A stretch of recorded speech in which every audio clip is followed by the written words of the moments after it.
All right. Perfect.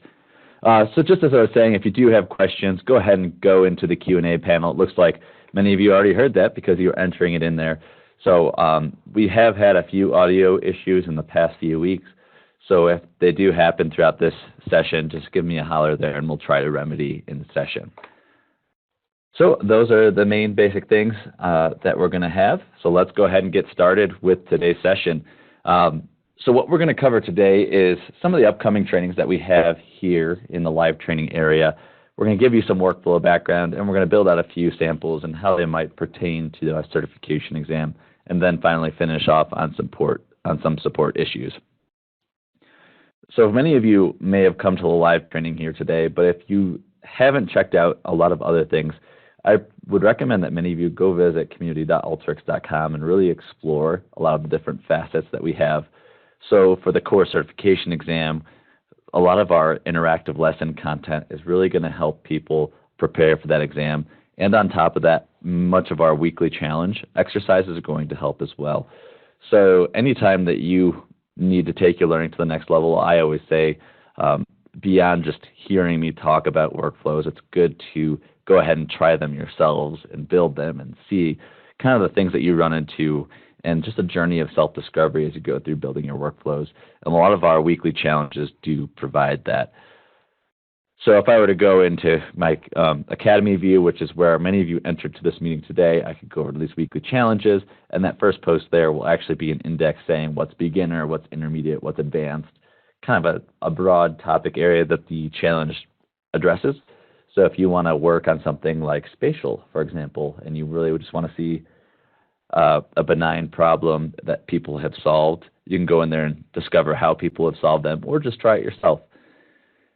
So that's enough of my pitch for weekly challenge, but if you do want to participate in today's training, today is going to be a little bit more, I'll say, it's going to be structured, but it'll start to progress a little bit more unstructured towards the end as we start to pick up some of the loose ends, because part 4 of our core certification prep is really going to address the test day, right? What to expect on test day. So really today is just going to cover off on some basic technical elements, anything that we missed in the first 2 parts of that series, which are available on playback on Academy. But if you do want to follow along, I do have 2 downloads here on Academy. So check that out. Beyond that, we do have a training next week, Introduction to Alteryx for Excel users. So if anyone on your team comes from an Excel background and are looking to get started, go ahead and recommend this training to them. They might find it useful to use their Excel knowledge to contextualize what they're doing inside of Alteryx. Then finally, at the end of the month here, we're going to wrap up this core certification series with part 4. And again, that's going to address what to expect on test day, how to get your final preparation items in order, what that test experience looks like, some strategy items about how to attack the exam, and some best practices along the way. And coming up soon here, we're going to try to get that December schedule published for live training. So if you're always looking for more, we're going to post those up here pretty soon. So I'm just going to pause here and do a quick knowledge check. And what I'm showing here are tools that are addressed in the core certification exam. If you have not seen this view before, you could go to our certification page, and there's a certification prep guide there. My recommendation would be to go and download that and check this out. And I provide essentially a view that's a self-assessment of where you stand with each of these tools, right? So for each tool, I've got some sort of difficulty assigned to it, and then you can check off if you feel like you're at a novice level, competent, or proficient, right? Novice would typically mean anytime you have a question about it asked of you, you probably have to go look at it inside of the designer to really see. Competent, I would say, is uses it with, sight unseen, doesn't have to look it up every time. Every once in a while, you might have to peek back into the help documentation. And proficient is, I haven't looked at help documentation for that tool in, a long time. I'm really self-sufficient in that, right? So really rate yourself on that scale, and this will kind of identify where your knowledge gaps are. But what I've done here is addressed in these green boxes is saying things that, if you've followed this series all the way through, things that you've seen in use, okay? So really we're about halfway, but one of the things that we spent more time doing in that first half is addressing fundamentals that you need to know before you even know how to use these tools. So there's a lot addressing that. And what we hope to cover by the end of today is an addition of this suite. So we're going to cover Summarize a little bit more because we kind of glossed over that. And I just want to give people a little bit of a deeper understanding. We're going to cover all of these orange tools, anything that's in the Analyze tab, some documentation, some prep, but you'll see that there's a few left out here. I'll try to address those as I see fit if we can get them in today, but I purposely attacked this set because if you'll notice the tool difficulty on these are much higher. So I really want to enable people, whereas sort is 1 out of 10, 3 out of 10, 5 out of 10. So the most difficult one is around a 5 out of 10. And I know we have some interactive lessons around those. So I really wanted to make sure that we knocked out a lot of the hardest ones today. And I might try to squeeze in some sort and unique so we could actually only have a few tools left that we should look into beyond today. So that's what we hope to cover by the end of the session. A lot of it will be around these transpose and cross tab because those are very difficult tools to understand, but once you kind of set your mind into a certain paradigm, it becomes much easier to work with. And in fact, once you know how to use them, they'll actually make your workflows a little bit more dynamic. So let's first go to our Summarize tool. And this is essentially a tool that we use anytime we want to do some sort of calculation vertically across my data set, right? Many people might think that I might be adding column 1 to column 2 to column 3. That's not the case. With the Summarize tool, I'm adding vertically, so I could simply do a sum of sales, right? But with the Summarize tool, we address something called granularity. So what is granularity? That means how high level or how low level do I want my information? So at this particular view of my data set, we could say that I have a really low granularity. I can see information about a store, the customers that are going there, and the number of sales that they have, right? And it looks like what we're going to call a transaction granularity because I can see that Bob Dude, for example, has gone to store B multiple times. So I can say this actually represents each time he went to the checkout. So a really low granularity, right? And sometimes for our analysis, we don't want to see something that small. We want to see just, for store A, what was my sales? I'm not interested in seeing a transaction by transaction basis. I want to kind of roll that up within a hierarchy. So that's why we go that way and talk about that granularity. So in order to understand how we set that granularity, we use this group by statement. And this group by essentially says, how do I want to group my data together if I don't want it all into separate pieces, right? So in this case, let's say I want to see a count of customers by store, right? In this case, I can see store A has 2 customers, store B has, well, in this case, a count of 3 customers, but it could be 2 if I do distinct, right? Store C will have 1, and D will have 1, right?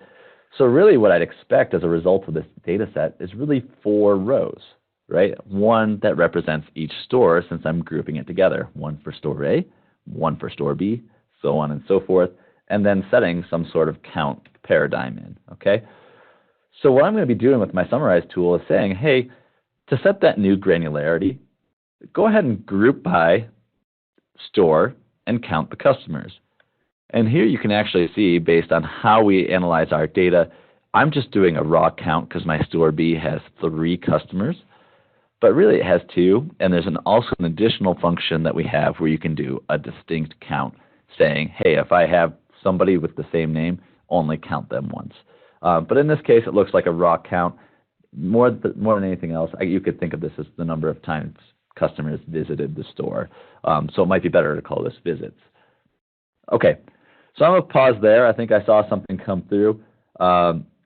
It looks like someone is having difficulty hearing me on the chat, so I'm going to pause there and make sure that people can hear me okay.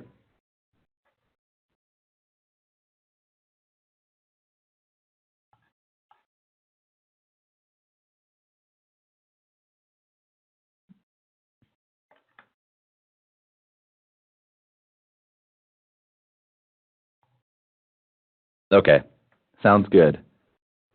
And do remember, I do have some people coming into the chat. I am trying to monitor the Q&A because I can actually see hands raised throughout the presentation. So you'll get my attention just a little bit faster if you go ahead and enter it there. So thank you, everybody. It looks like we're hearing fine, so we'll continue. So let's actually say I just want to do a sum of sales. Really, you can see I'm changing my group by, right? Now I'm asking a different question, and I'm changing the granularity. Instead of looking at my information on a store level, I want to look for my information on a customer-by-customer basis. So, hey, for each customer, what was their number of sales? So you can see actually Bob Dude, he appears 4 times throughout this data set, and I want to aggregate all those transactions into just one Bob Dude record. I want all of his sales compiled into one row, right? And that's where I sum his sales together. So you can see Dan Duran, Billy Bonk, Optimus Prime, Bob Dude. Really, I have 4 different customers purchasing from my stores. So as a result, by grouping by this customer, I'd expect only 4 records. And for each of those 4 records, I'd expect them to be combined in a way that would be a sum of their sales. So that's really what Summarize is doing. Now, you could group by multiple things, right? I could group by year and by month if I wanted just to get kind of a monthly data aggregation. So that'd be an example of something where I could actually set a number of them. But by default, I think a lot of people run it with 1.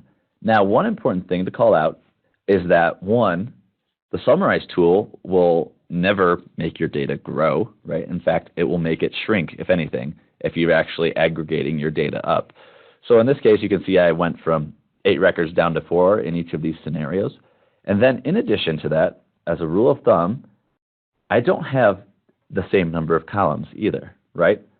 So I literally get the number of columns as I do actions that I've assigned to the Summarize tool. So if I didn't even group by anything and just said, give me a sum of sales, what would I get? Well, I actually said, I don't want to group by anything. I just want to combine it all into one record, sum of sales, right? So I'm going to get literally a 1-row, 1-column result that's going to give me the total sales. So it does shrink down that data set, but that's something to be aware of is whatever I select as my actions is what's going to be reflected inside of my data set. I won't be carrying on any, we'll call them extracurricular fields, right? Because that granularity has changed. It might be a misgiving to say that this data is a transaction level, but also has, month level sales. It might get confusing for your data set. So it's best practice just to kind of regenerate it. So Summarize for each, okay? When I talked about generating those actions, right, this is really what that interface inside the Summarize tool looks like. So here you can see that I have a list of all my fields. I can see what type they are. And the type is important because that's going to dictate what kind of action I can take against them, right? For a string, for example, I might be able to concatenate all of the word values together into one. If it was a double or something numeric, I could do a sum of them. So depending on the type will actually allow you to do different types of actions. And how I'd create an action on each of these fields, let's say I was going to group by customer segment, I would go to customer segment and select that, so it would be highlighted blue as transaction is here.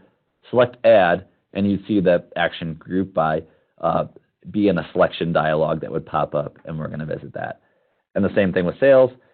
In this case, you'll see it's double, so I can finally do that sum. If you see some that is not available, you might have to look back and see if your type is available.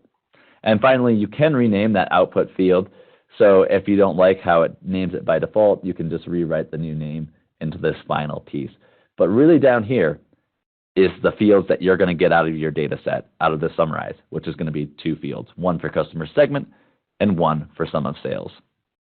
Okay. Now, brace yourselves. All right, so we're about to jump into the world of pivoting. And if you're coming from an Excel background, I want you to throw out everything you know. Don't come into this exercise and try to compare it with Excel because it's going to behave very differently. So if you're trying to contextualize it in that experience, sometimes it works, sometimes it doesn't. I just like to say, just clear the mind, start from ground zero, and just observe it for what it is, okay? So inside of the Alteryx Designer, when we talk about pivoting our data, there's really two tools that we use, okay? And they're called crosstab and transpose. And I'm going to show you this icon up here because this is a really important indicator of what the actions are for that tool. So in this case, you can see I have a column that's being turned into a row. Okay? So what does that really look like? So let's look at a data set that I have here. And this is something that we're actually going to work directly with because this is not an uncommon format to receive your data in.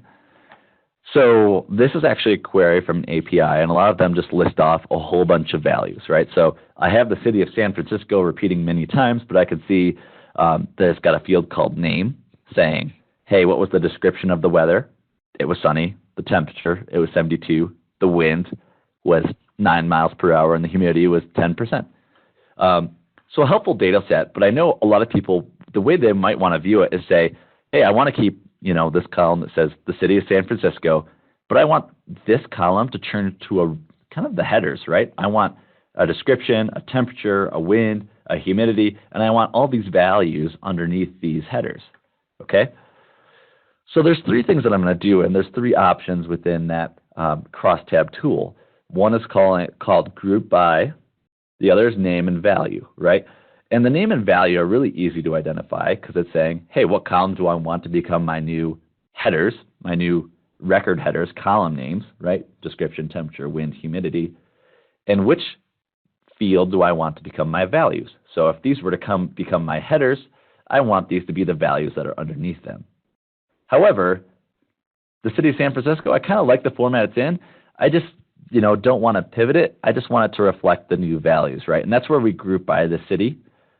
And I'm saying group by city is a great way of saying, hey, don't partake in this pivot. You stay where you are.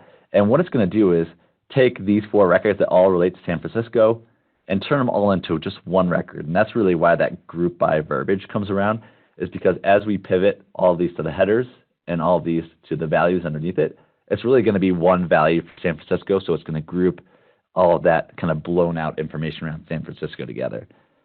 Now, it's good for me to talk about it, but let's actually see it in action, right? So the first thing I chose was the group by San Francisco. Done. That value is kind of pulled together. And all that's left is to take my two fields, name and value. I'm going to assign this field, name, to be my new field name column, and then these to be my values. So what it's going to do is actually flip those columns into rows as foretold by this tool icon, and this would be my resulting data set. It's much cleaner, much easier to work with. And this can be really important because if I had Dallas and Chicago, right, and all of them had 4 records apiece, as long as I grouped by city, I would have actually come down to 3 records, 1 for each city. So really interesting use case. How does that actually look? Here's a quick view so you can see that I have these grouping values inside the crosstab tool. In this case, when I went back here, I grouped by city. So I would have selected city here. I chose the header field to be name and the value field to be value, and we're done. Okay.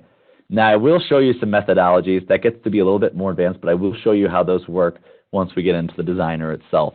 And there are some actions that you can do as you pivot your data around. Now, we talked about moving columns to rows, but there's another tool that does rows to columns, and that's called the transpose tool. So we have a tool here. You can see I'm shaking the rows and turning it into columns. We call that transpose. I remember when I first started learning these pivot tools, I always went back to the icon to really understand what I'm doing. Now, this is where it's important, where I say, definitely keep your mind clear of anything in Excel, right? This is just how pivots work inside of Alteryx. So we all probably have data like this where we have a store information and we have a column for quarter 1, quarter 2, quarter 3. It could go on for infinity. It could be month level, week level, right? But the problem is that if I were to use a formula tool, I'd really have to specify literally each of these quarters.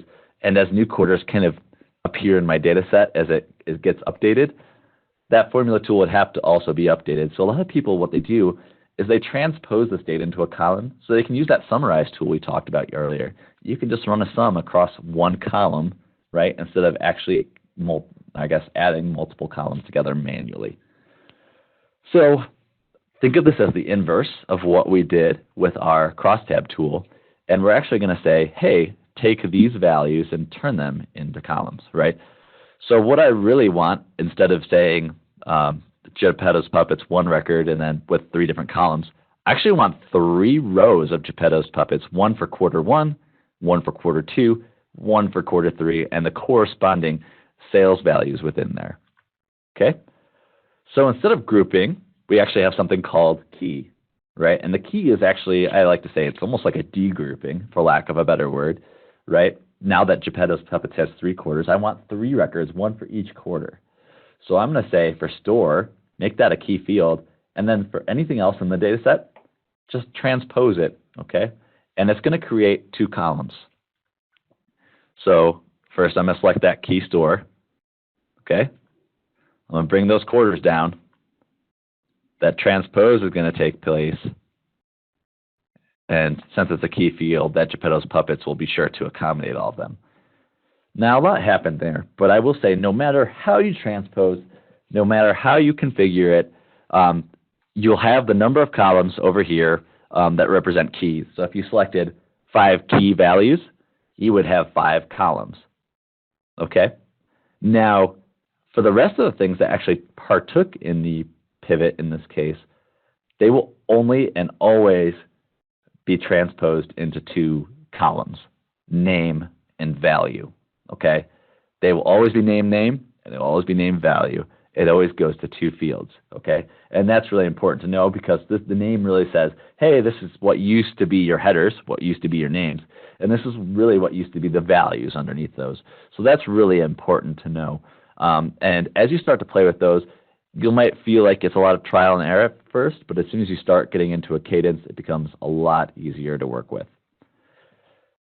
So let's get in and actually try this hands-on and see this in action. So I'm going to go ahead, let me just navigate to some data here. And I'm going to go with, let's start with crosstab here. And many of you might have this already open by default with a solution, and that's absolutely fine. You can just watch what I'm doing here. So let me navigate to my data here. Got too many windows open here. All right. London weather.yxdb. Okay. So this is the exact same problem that we just talked about that I had, except it's a lot more blown out. It's a lot deeper. We're seeing a lot more around this data. So let's go ahead and talk about how we're going to accomplish this, right? All this data refers to London, I should be saying, which is great, but gosh, how many records is this, right? It's 30 records. That's going to take a lot of room. I just want all of these values on the left to really be my columns, and these values here to the right to be the data underneath that. So really, when I think about it, I'm asking myself, hey, what I really want to do is I want to turn this data set so the name becomes the headers, and this becomes the row below it. So it sounds a lot like columns to rows. So if I were to go over here, I'm going to say columns to rows. That's a crosstab problem, right? That's how I'm going to solve it. So that's going to be our London data. Now, I'm just going to do something really quick because the one thing that I am missing from this data set, I can see I have the name London in here. That's great. I'm just missing value, right? I'm missing some sort of method of saying what country it's from. Actually, let's just skip that for now. Let's just get right to the crosstab and have some fun. So I'm going to bring a crosstab in here. And in this case, I really don't have a key field, right? Hopefully, if I was just had multiple blown out cities, I would have London, London, London, London all down here, and then Dallas, Dallas, Dallas, Dallas, so on and so forth. But right now, this data set represents one city, so I'm not concerned. So I'm going to go to my column headers and say, what do I want to be my column header? As we said, the name field is exactly what we wanted, and the value string was underneath it. And I'm just going to deselect this method for now, just to show you what's going to happen. Error, right? Something must be specified during the crosstab method. So what does this method do? I'm going to run a concat by default and show you exactly what's happening, okay?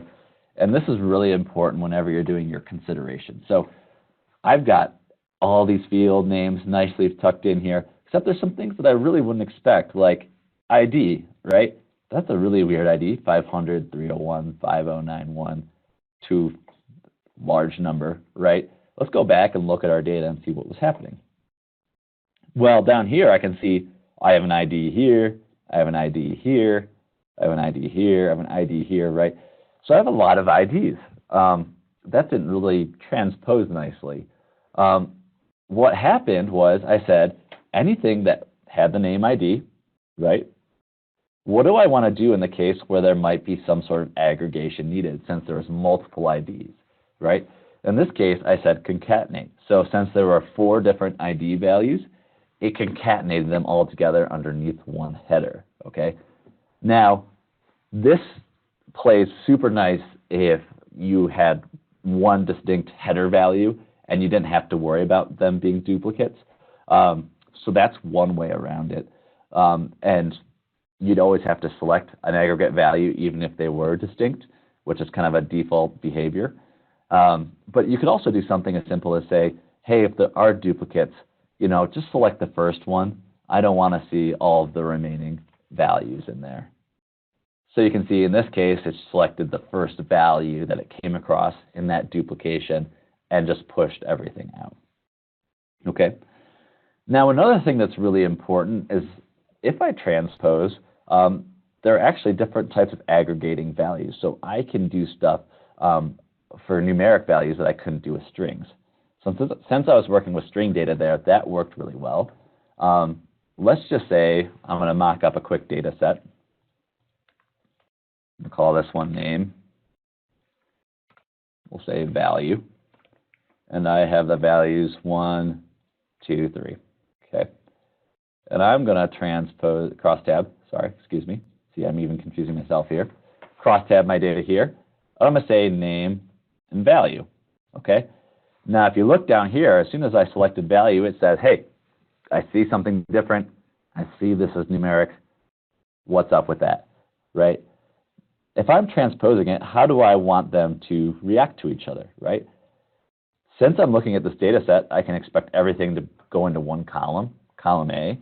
So how do I want to account for that? Maybe it's just a sum, right? So 3 plus 2 plus 1 is going to be 6. It could be a count of those values. It could be a percent. Some people don't know this, but we actually have total rows and total columns as well. So this isn't as helpful in this case, but it actually says a total of all the rows in this data set. So there are a lot of actions down there, and we do quiz on that on the exam, so give that a close look. Okay? So that is some of the cross-tabbing that goes on. Now let's jump over to transpose. So transpose is just a little bit of a one-off from what we discussed during our PowerPoint example, but it also should be similar enough that it's familiar. So let me just get back to my transpose data here and bring in our pet store monthly sales data. And here it is, that common perpetrator. I'm just going to add a browse here. You can see I have data for January, February, March, April, May, June, July, August, September, right, all the way down to a total row. And if I wanted to do that, let's say I wanted to recreate that total, I'll just start building a total column. And don't follow me. I'm just saying why you might go to a transpose, right? I would add January plus February plus March plus April, right? And this is assuming that my data set doesn't change. If I were to have, at the end of this data set, you can see it goes through December. If it rolled in the new year for January 2019, I'd have to go back and update this. But really, I haven't, this is an incomplete formula, but this is just showing that process of what I'd have to do to get to that total, right? What some other people might do is they actually might come down to this transpose option and go to a transpose, okay? So first thing we have to do is decide what don't we want to partake in our transpose, right? And for me, that's anything that addresses the information of my store. I just want the month in their data to transpose. And you'll see here, I've got November through December available. And total, I'm just not going to include at all. I don't want it in my resulting data set. Okay. Now, quiz question for everybody. Ask yourself this. If I transposed these 12 fields, how many would I get out? Not including the keys, right? Remember I said it only goes to 2 columns. Name, aka all the names from this header row, and values, anything underneath that. And that might be a little abstract, so let's just build it out here and say I want to keep anything that's not the month value. I want to make sure I'm transposing all the months, and I said I would forget that total value. Okay, let's take a peek at that data. Now you can see that I have all of the information around all creatures great and small. I've got all of their data for each month. Okay, and if we wanted to loop that in back to the view and say, hey, how much did all creatures great and small make for the month or for the year? We can bring in that summarize tool and say, hey, for each name, remember our granularity, for each store, what was the sum of my values? So you see how that was a lot quicker. And no matter how many columns I had, right, they'd all transpose into that name and value set. So it's really dynamic. So as my data set changes, as long as it's a part of that transpose, it will forever be a part of that summation. So I've got a really nice square-looking data set of my sum of values. So I'm just going to pause there and just see if there are any questions around transposing data.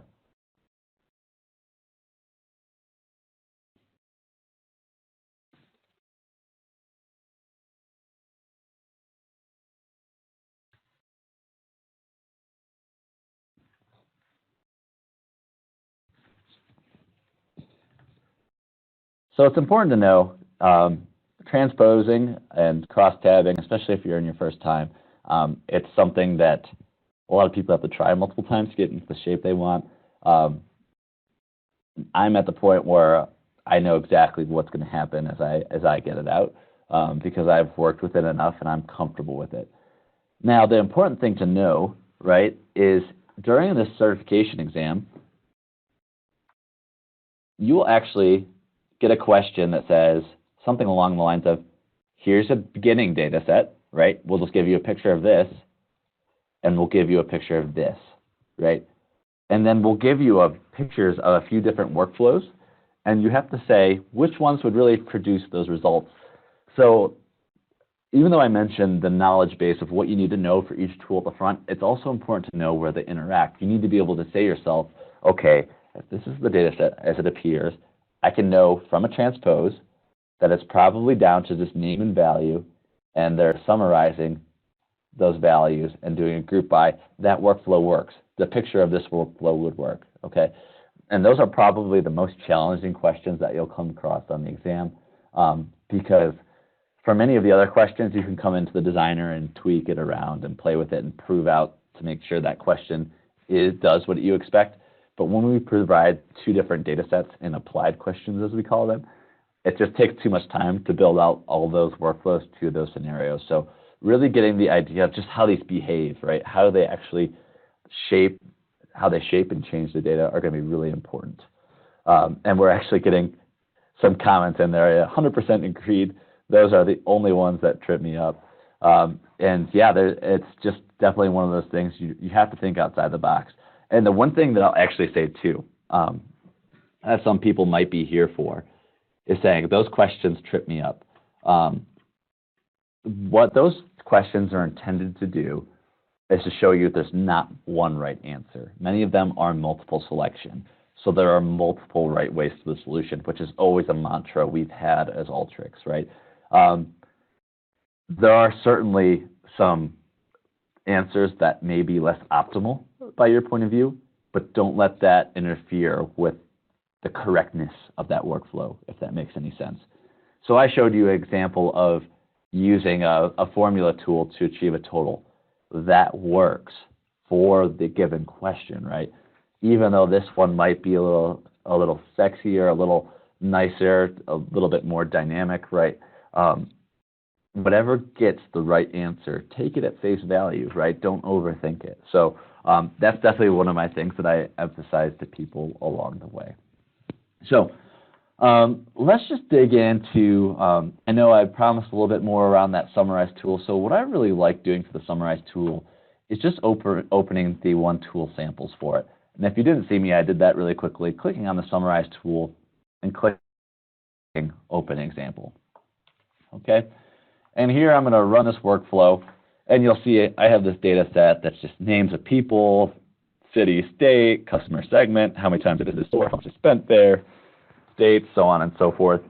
And you can see for each of these, they kind of fit into the paradigm that I spoke about earlier, right? So in this case, I have selected the field spend. It said, hey, what's the total spend across all of my stores, no matter what time of day they were spent at? And you can see, what did I say? One action. I get one column as an output, right? I don't get all of those extra columns about first name, last name, city, state. I've simply said my aggregation should just be one total, the sum of spending. Now, we've talked about just some summing, but I don't want that to hinder people from the fact that we have a lot of actions right here. So up here at the top, I have kind of our top 10. But if you really wanted to get more aggressive with what you're doing, you can see a lot of finance type of aggregation, some numeric ones that people might have, median and mode, standard deviation, variance, right? If I was getting into string, you can see I'm not working with the string value, so they're grayed out, but you can actually see some string options here. Also, if you're doing any spatial, and you can actually do that here. A lot of people don't remember that, but you can work spatially through the summarize tool as well. So you can see here I'm doing a min and max. So I have two actions, two columns, right? One action count, one column. So you can see exactly what's going on here. Here's a group by, right? So they're literally saying group by city, which is giving me a distinct list of cities. Here's a good call out for this tool. It is case sensitive, right? So if I am grouping by, you can see that I have the city of Arvada and Arvada, right? It doesn't see them as the same because they're titled case differently. So here's going to be my first option to introduce a tool that kind of fell through the gaps, but we want to make sure that gets out along the way, is a data cleansing tool. And this tool is really easy to understand. In fact, it was built to be even easier than the formula tool because that's the way it used to be. So I'm just going to say, what field do I want to cleanse? I'm going to say city.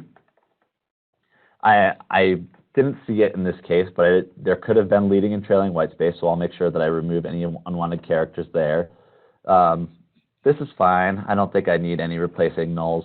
And I actually want to modify the case of all of my cities, right? I want to make sure they're all uppercase, so I'm not getting that duplication once I get to the group by, right? So it's going to take all those cities and put them all to uppercase. So if I were to run that and then go back to my results, you can see now I have one Arvada, right? So go ahead and play around with that tool. It's very easy and intuitive to understand. It's literally saying for whatever field I select here, perform this set of actions, okay? Now, another way around the solution, and this is actually another way somebody may have solved for this problem, is for this group by, and let me rerun it so it's kind of duplicated out these values again.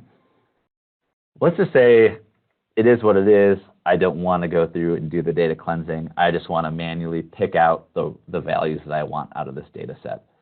And that actually circles back to the select records tool, which is probably not used enough by a lot of people, right? So this tool literally says, select which records I want out of this data set.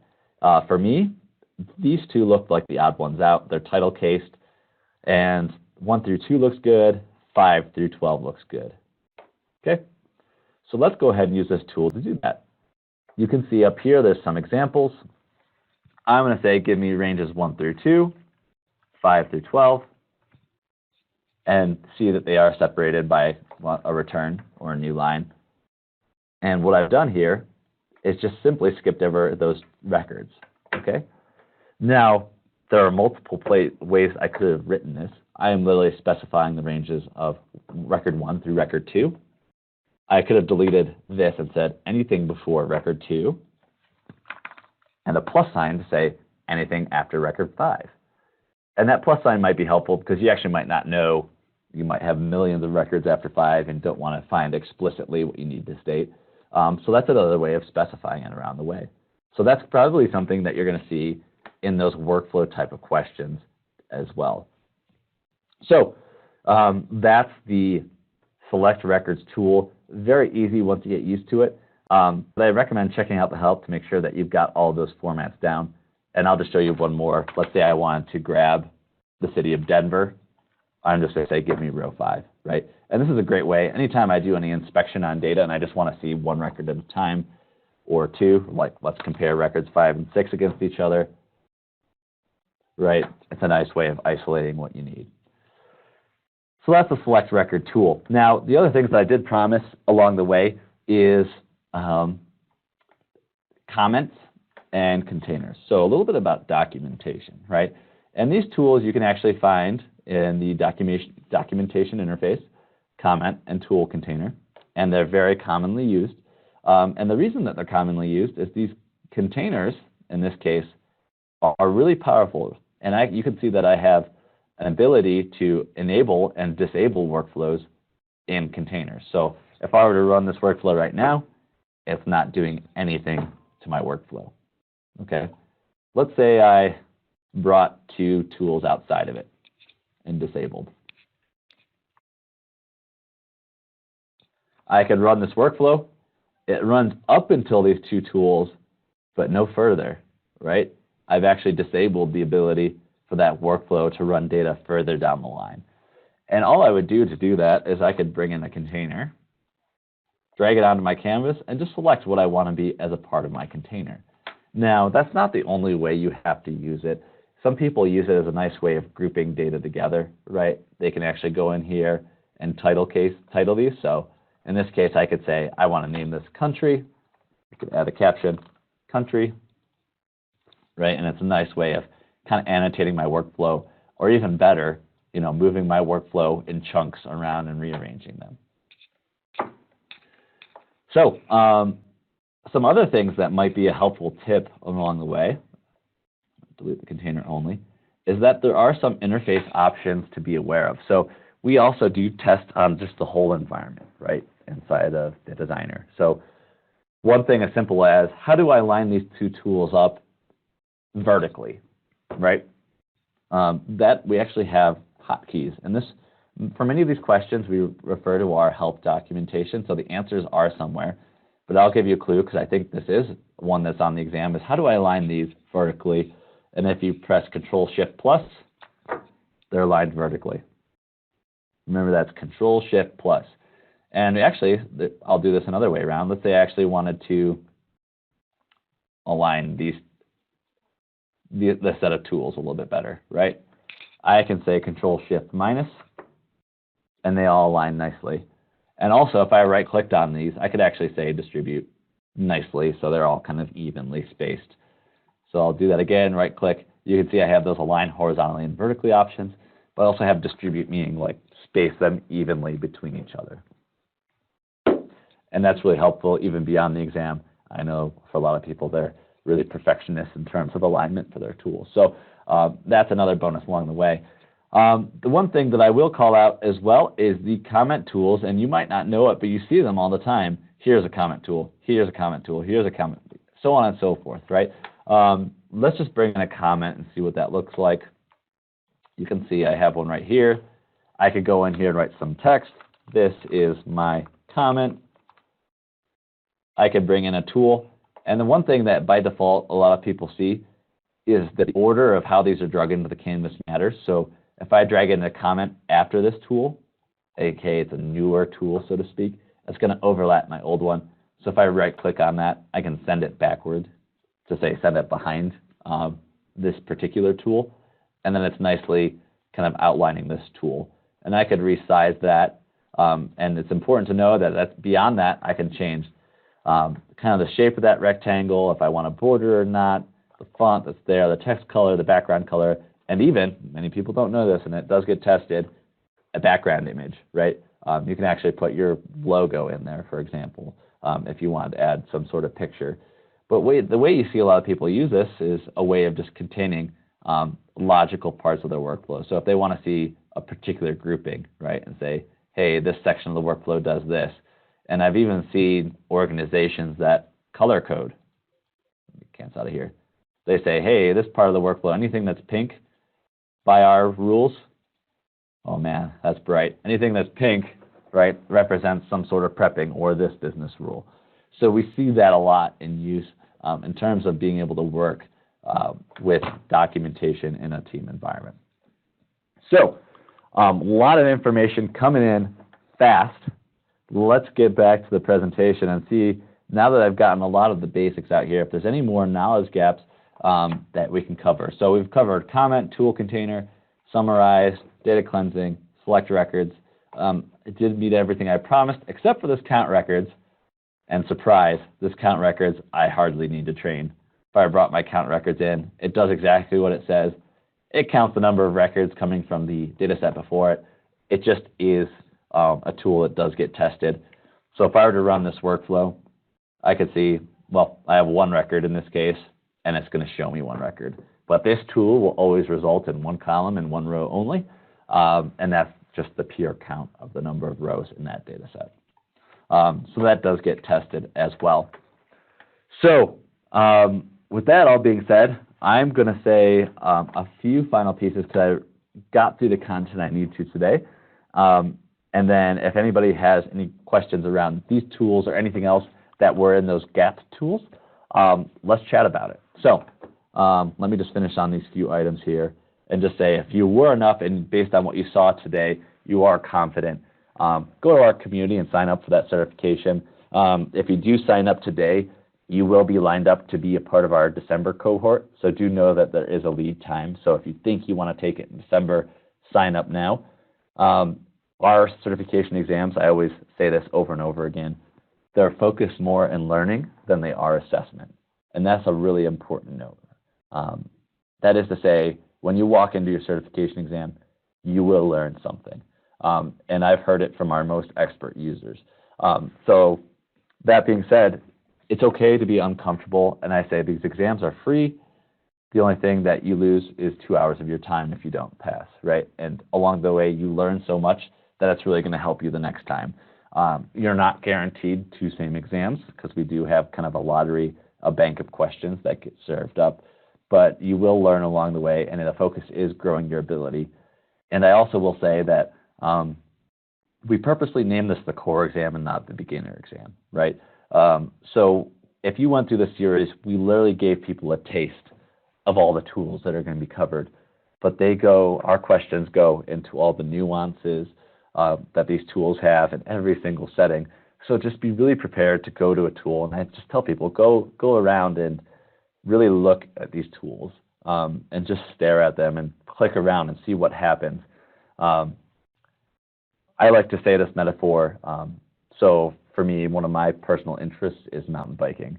And they say, a lot of people think the best way to become a great mountain biker is by getting a shuttle lift up a mountain and racing down as fast as you can and doing that over and over again. For a lot of people, it's sitting in a parking lot and standing in their bike and trying to balance it while it's holding still, right? It's not that adrenaline building workflows, working on your business use cases like you would be racing down a mountain. Sometimes it's just finding the limits of what your bike can do and just even the nuanced behavior. So I just recommend bringing in a tool and inspecting everything that it has to offer and what the different behaviors do and really just see, if you click this, what happens now? And that will really get you a lot further on. So beyond that, check out our Alteryx Academy because anything that we've circled outside of those gaps are addressed in our live training. So check those out. They are pretty easy tools though.